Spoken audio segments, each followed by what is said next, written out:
Bueno, retomamos la jornada después del descanso.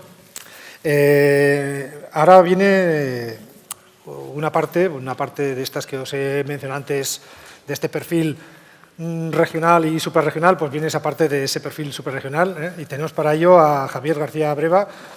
Voy a leer la información de su presentación porque, bueno, pues como el currículum es extenso y entonces pues no es cuestión de hablar como he hecho antes, sino que lo que voy a hacer es acertar con la información, ¿no? Es uno de los principales referentes de política energética del país, cuyo continuo apoyo a las renovables le ha posicionado como experto y líder de opinión en Europa en la última década. Destaca por su visión estratégica de la energía y su profundo conocimiento de las directivas europeas de renovables, eficiencia energética de edificios y eficiencia energética como marco de un nuevo concepto de uso racional de la energía. Su extensa experiencia en regulación energética, energías renovables, ahorro y eficiencia y planificación energética procede de las distintas responsabilidades ejercidas en la Consejería de Industria y Energía de Castilla-La Mancha, donde también gestionó los fondos estructurales FEDER y del Fondo Social, y en el Congreso de los Diputados como vicepresidente primero de la Comisión de Economía y portavoz de la Comisión Mixta de la Unión Europea en la 7ª legislatura. Si alguna cosa me... Sé breve. Tras ejercer en la Dirección General del IDAE, dependiente del Ministerio de Industria, pasó a ser un activador del mercado colaborando con las corporaciones y entidades y foros más conocidos del sector. Ha formado parte de la Junta Directiva de APA y ha sido presidente de la Fundación Renovables. Son numerosos sus informes y análisis sobre regulación del sistema eléctrico, fuentes renovables, planificación y eficiencia energética. En la actualidad es presidente de N2E y desarrolla su actividad profesional como asesor de proyectos integrales de eficiencia energética, políticas de mitigación del cambio climático y rehabilitación desde la oficina de la JGB. La intervención del señor García Breva se centrará en primer lugar en nuevas formas de generación descentralizada con renovables, materiales de construcción eficiente y tecnologías inteligentes que hacen de las renovables y la eficiencia energética una oportunidad. También sobre el desarrollo de las directivas europeas que describen un cambio de modelo energético de arriba y sobre el papel de las ciudades en la transición energética hacia las renovables. Bueno, esta es un poco la descripción global para poner en situación y él podrá añadir lo que considere oportuno sobre su currículum, pero sobre todo nos dirá lo importante que es entrar en materia. Adelante, Javier. Muchas gracias. Gracias a CEIM por invitarme a dar esta conferencia. En el poco rato que estaba aquí con ustedes, pues ya me he encontrado seguidores de mi página web. Yo todo lo que voy a decir aquí lo pueden encontrar en la página de la oficina de Javier García Breva. Y ahí hay muchos más contenidos de los que yo voy a poder ahora desarrollar. No voy a ceñirme al guión que acaban de decir porque, no sé, pues yo me dedico a una cosa que seguramente ustedes sí valorarán, pero normalmente no se valora, que es la elaboración de estrategia energética. Y eso se refiere al largo plazo. Desgraciadamente, en nuestra sociedad, en nuestra economía, sobre todo, y qué voy a decir, de nuestra política, todo se hace para el corto plazo, incluso ni siquiera para el año, para el semestre o para el trimestre. Y nos olvidamos de que el largo plazo en la energía es la clave. Y cuando yo escuchaba anoche y esta mañana lo que ha pasado en Túnez, lo que ha pasado en Turquía, pues siempre digo lo mismo, acabo diciendo lo mismo. Todas las guerras, todos los conflictos en el mundo tienen que ver con las reservas de petróleo. Y, sin embargo, este año en España es el año en el que se han batido todos los récords de importación de petróleo y de consumo de gasolina. Y yo me voy a permitir el lujo de reflexionar sobre esto, porque cuando hablamos de transición energética, que es el título de la conferencia, no estamos hablando de renovables, estamos hablando de algo mucho más importante. Y mejor que yo, pues lo ha definido, y se puede encontrar esa definición en el último informe de la Agencia Internacional de la Energía, el informe de 2015, que lo han presentado hace 10 días. Yo la referencia que tengo aquí es del 11 de noviembre, o sea que está más fresco que otra cosa. Y no se lo voy a relatar en completo porque entonces no habría tiempo ni día para mi conferencia, pero sí voy a señalar algunas partes de este informe que me parecen esenciales. La primera de ellas, ya lo dijo en el informe de la Agencia Internacional de Energía, en el informe del año 2014, es que la demanda eléctrica de aquí al año 2040 va a crecer un 70%. Es decir, se está produciendo un fenómeno de electrificación de toda la economía mundial. Va a crecer la demanda eléctrica en un 70%. Y la consecuencia directa de este crecimiento del consumo de electricidad es un cambio en el mix energético trascendental. Y es que las renovables, para el año 2030, dice la agencia, se convertirán en la primera fuente de generación del mundo en el año 2030. Porque más del 50% de la nueva inversión energética en todo el mundo va a ser o se va a destinar a las energías renovables. Y habla de que para ese año pues las energías renovables serán el 50% de la generación en toda la Unión Europea, el 30% en China y Japón. Lo del 30% de renovables en China es todo un dato, y un 25% en países como Estados Unidos o la India.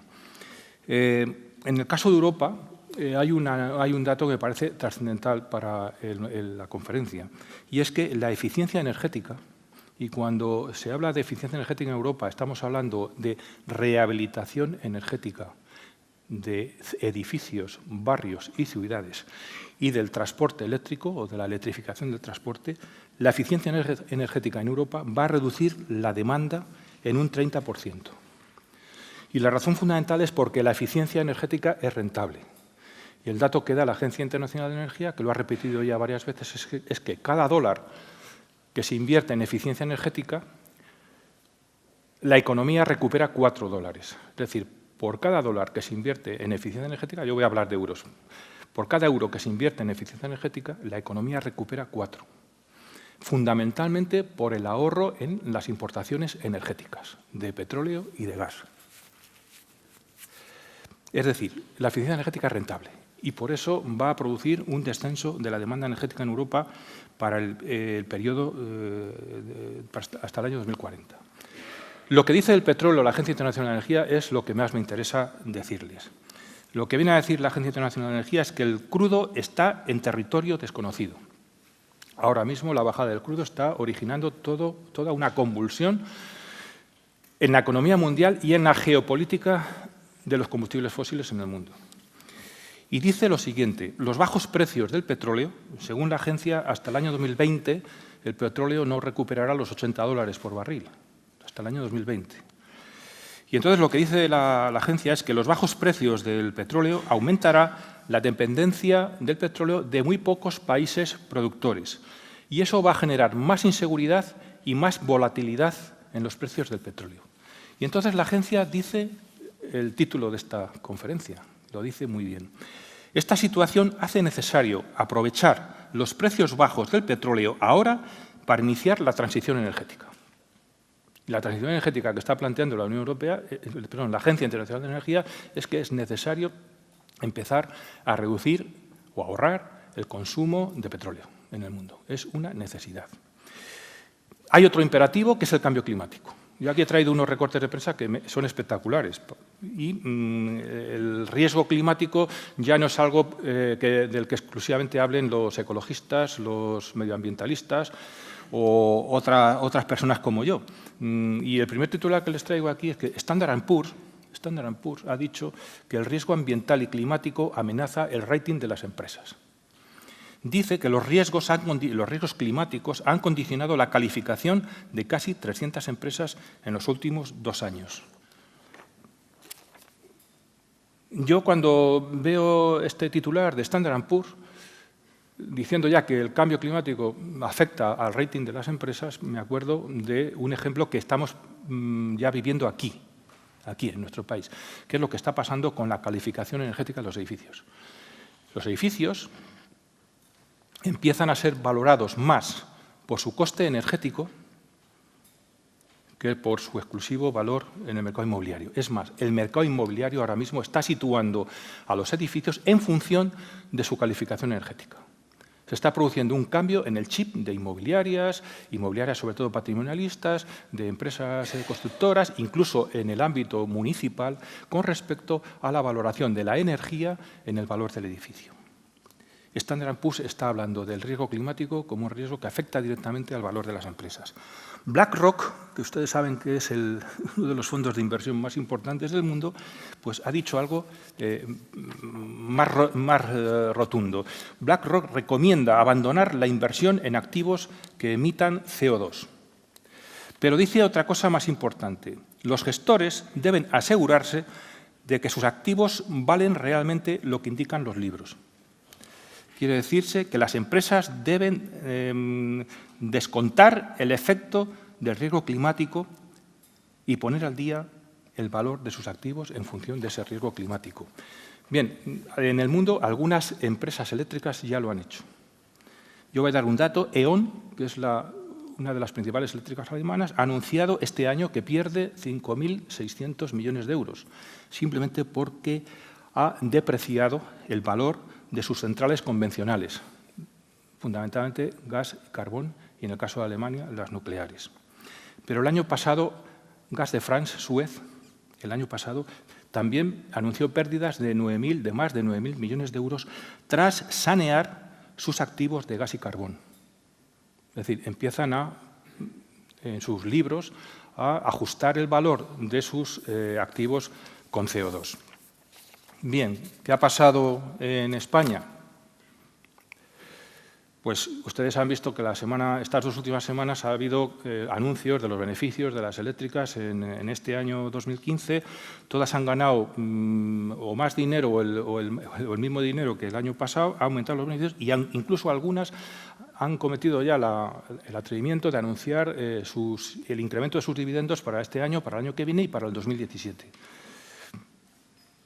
Y yo, cuando he visto estos datos, no es que me haya acordado de lo que ha hecho E.ON o Gas de France, sino de un Real Decreto Ley que no se conoce, porque yo creo que no se ha leído, que es el Real Decreto Ley 13/2012 de este Gobierno. Es un Real Decreto de marzo del 2012 por el cual se paralizaron en España todas las inversiones en infraestructuras gasistas.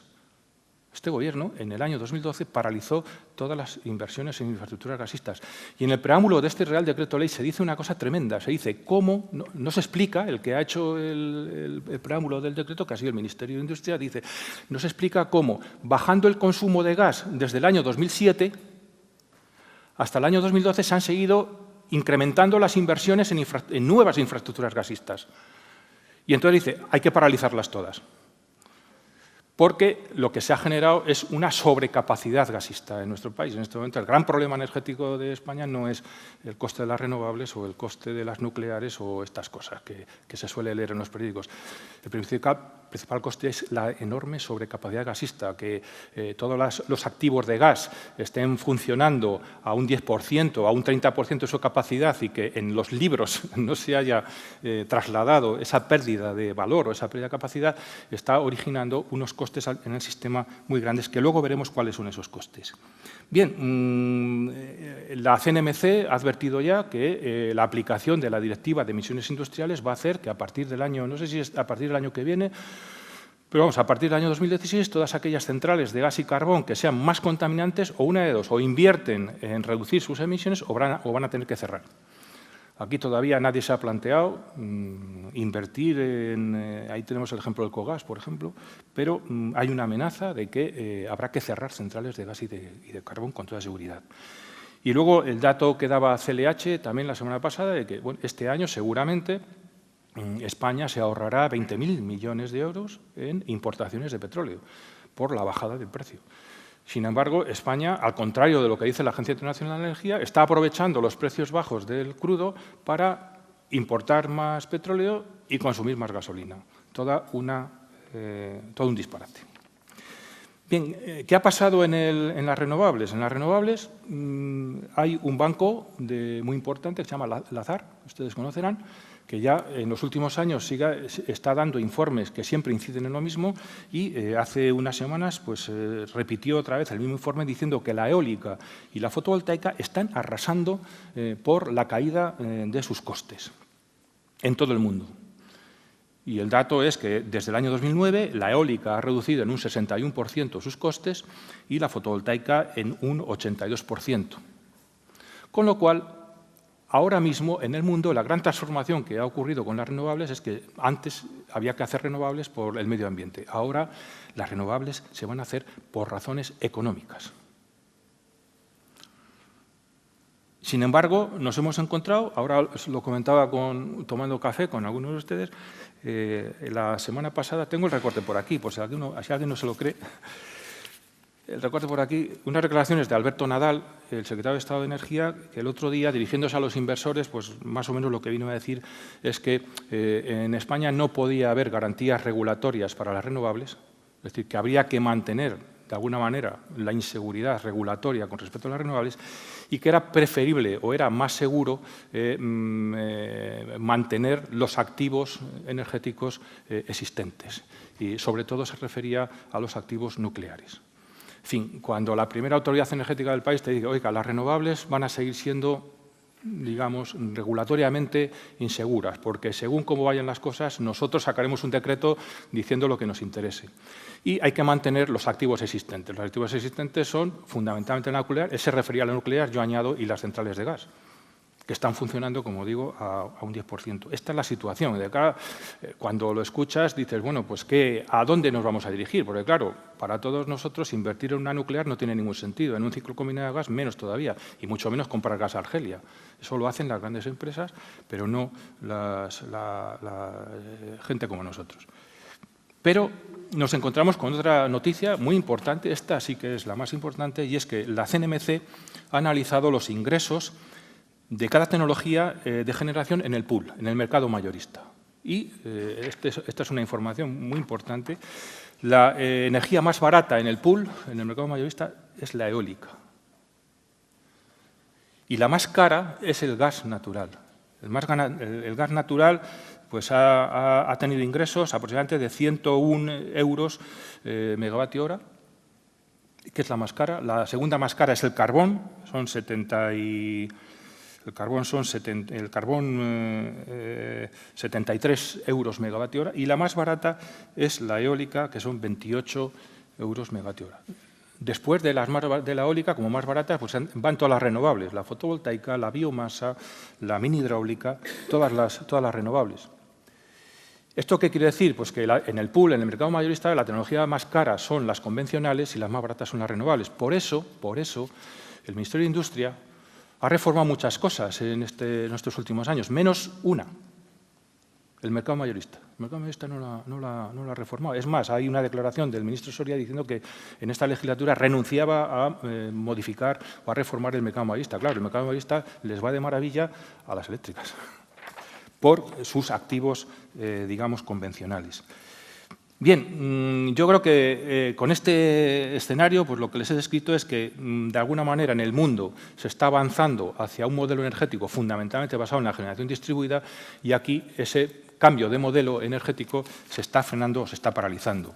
Hay más datos. A mí me ha asombrado en este año 2015 que han sido la banca internacional la que ha alertado sobre estas cuestiones. Es decir, hasta ahora parecía que era un terreno solamente reservado pues, a ecologistas, a gente, digamos, más amante de las renovables o preocupadas por el cambio climático, pero no, ahora es la banca internacional y aquí me remito a dos bancos, UBS y Deutsche Bank, donde los dos van a decir lo mismo. Están aconsejando invertir en energías renovables por ser más baratas que el gas, el carbón y la nuclear y porque el futuro se basará en el autoconsumo por los menos costes de la fotovoltaica y del almacenamiento. Deutsche Bank dice lo mismo. Deutsche Bank incluso afirma que la fotovoltaica en el año 2030 producirá el 10% de la generación eléctrica mundial. En el año 2030 la fotovoltaica, el 10%. Y en el año 2050 el 30%. O sea, Deutsche Bank está apostando por un nuevo ellos lo plantean como un nuevo perfil de cliente. Ellos hablan de 100 millones de pequeños productores fotovoltaicos. Es decir, están viendo venir un cambio de modelo energético orientado hacia la generación distribuida. Y hay un comentario que yo decía, ¿lo voy a leer? No lo voy a leer, lo voy a leer. Es un comentario de Peter Terium, que es el CEO de RWE, la gran eléctrica alemana. Y lo leo textualmente lo que dice. Mi sueño es que RWE ponga paneles solares en el techo de los hogares, con baterías en el cobertizo, una bomba de calor en el sótano y además sea gestor de toda esa red energética. Esto es un pensamiento que yo llamaría visionario o estratégico. Para mí es más estratégico ya. Visionario quiere decir que está a muy largo plazo. Estratégico es que ya está aquí. Es un planteamiento totalmente distinto de modelo de negocio eléctrico, que es el concepto que yo quiero trasladarles. Hay que cambiar el modelo de negocio eléctrico y aquí en esta frase está perfectamente definido ese cambio. Yo creo que el menor coste de las renovables, esto es opinión mía, el menor coste de las renovables y la generación distribuida va a llevar ya a una batalla entre las eléctricas convencionales y los ciudadanos o los ciudadanos consumidores. Bien, no quiero extenderme, quiero hacer ahora mismo una reflexión sobre lo que ha sido la reforma energética de estos últimos años, sobre todo para que vean cuál es la diferencia con lo que luego voy a definir de lo que dicen las directivas europeas. Pero la reforma energética de estos últimos años, yo creo que ya la he definido, pero se ha basado fundamentalmente en algo que dice la nueva ley del sector eléctrico, la ley 24/2013, que dice más o menos que el objetivo de esa ley del sector eléctrico, es garantizar los ingresos del sistema eléctrico. Es decir, el objetivo de la reforma no es ni el CO2, ni las renovables, ni atacar no sé qué, ni mejorar, no. Preservar los ingresos del sistema eléctrico, que son los ingresos reconocidos al sector eléctrico. Creo que la diferencia es clara. ¿Y cómo se ha hecho eso? Evidentemente, para mí la mayor barbaridad es la ley de hidrocarburos o la reforma de la ley de hidrocarburos, donde se incentiva el fracking, se incentivan las inversiones en nuevos yacimientos de petróleo y de gas en todo nuestro litoral, se anuncian beneficios incluso para aquellos ayuntamientos que autoricen este tipo de inversiones. Realmente uno se queda alucinado de cómo se puede plantear este tipo de cuestiones cuando se sabe que no somos un país de fracking, ni somos un país de grandes reservas ni de gas ni de petróleo. Y se quiere incentivar lo que es convertir a España en un gran intermediario de gas a nivel internacional. Pero se olvidan de algo fundamental, que el gas no es nuestro, que el gas es de Argelia. Y España en este momento tiene un porcentaje de dependencia del gas argelino cercano al 60%. Yo creo que no hay ningún país del mundo que dependa energéticamente de un solo suministrador en ese porcentaje. Me parece un problema de seguridad energética, ya no a largo plazo, sino a corto plazo, que realmente alguien debería de hacérselo mirar. Y, evidentemente, toda la reforma ha ido fundamentalmente a preservar los ingresos de esos activos convencionales. ¿Y cómo se ha hecho? Pues fundamentalmente, ustedes lo saben, castigar a las renovables todo lo que se pueda para ahuyentar la inversión o la nueva inversión en renovables, poner todo tipo de trabas al ahorro energético. Yo siempre digo que el mayor atentado que se ha hecho al ahorro de energía en nuestro país es elevar el término fijo de potencia. Prácticamente ha hecho imposible la viabilidad financiera de las inversiones en eficiencia energética a través de los ahorros en el recibo de la luz. Eso prácticamente es imposible por la reforma energética. Y sobre todo algo que me parece esencial que ustedes conozcan, que eso está en la ley, la ley 24/2013, y luego en la ley que hace lo mismo con la factura del gas, la ley 18/2014. Y viene a decir lo siguiente: cualquier déficit que se produzca en el sistema se cargará a los generadores primero y luego a los peajes. Y claro, esta alusión a que cualquier déficit que haya se trasladará a los peajes es la que a mí me interesa decirles, porque cuando se aprobó esta ley, el 75% de los ingresos del sistema se recaudaban a través de los peajes. Yo he visto en la última liquidación de la CNMC que eso se ha elevado ya casi al 90%. Es decir, que el consumidor es el que garantiza los ingresos del sistema. Cualquier diferencia que se vaya produciendo, inmediatamente se traslada a los peajes. Claro, con esa razón se dice que ya el déficit de tarifa se ha terminado. Hombre, claro, si el déficit de tarifa automáticamente se traslada a los peajes, pues lógicamente ya no volverá a haber déficit de tarifa. Pero al final el sistema no deja de ser absolutamente injusto y con falta de equidad. Y luego hay otro elemento del que nadie habla, yo sí hablo porque me parece fundamental, que es la peor ley de la reforma energética. No es una ley de la reforma energética, curiosamente, es una ley del Ministerio de Economía, que es la Ley 3/2013, que es la ley que crea o da lugar a la creación de la CNMC. En España han desaparecido los reguladores independientes. La Ley 3/2013 regula la creación de la Comisión Nacional de los Mercados y de la Competencia, eliminando ya o extinguiendo pues, los anteriores reguladores, en el caso de la energía, la Comisión Nacional de la Energía. Y tiene dos cláusulas adicionales, la octava y la novena, donde dice claramente que todas las funciones que desempeñaba anteriormente la Comisión Nacional de Energía se pasan al Ministerio, unas, y otras al propio Ministro de Industria. Con lo cual se ha producido una captura de la regulación o del regulador independiente por parte del Poder Ejecutivo. Esto es sensacional porque prácticamente hace que las condiciones de la competencia o de la libre competencia en España prácticamente no existen, porque todo depende del Poder Ejecutivo y luego el Poder Ejecutivo toma las decisiones, Dios sabe cómo. Yo ahí no voy a entrar. Y entonces, con esta ley de peajes, pues yo la llamaría así, y esta ley de la competencia, que de alguna manera elimina los reguladores independientes, se blindan, de alguna manera, los ingresos o la sostenibilidad económica del sistema. Bien, ese apunte de la reforma energética vale para decir, bueno, ¿y ahora dónde estamos? Estamos ante una alternativa en la que, bueno, tenemos que elegir si vamos hacia un sistema, un modelo energético basado en la dependencia energética, sobre todo de los combustibles fósiles, con lo cual es un modelo basado en la dependencia y en las emisiones de CO2 y en un modelo de oferta, que se trata de, vamos a sostener los ingresos de una gran oferta, que son las nucleares, los ciclos combinados y las centrales de carbón. Hay que sostener económicamente esa oferta a base de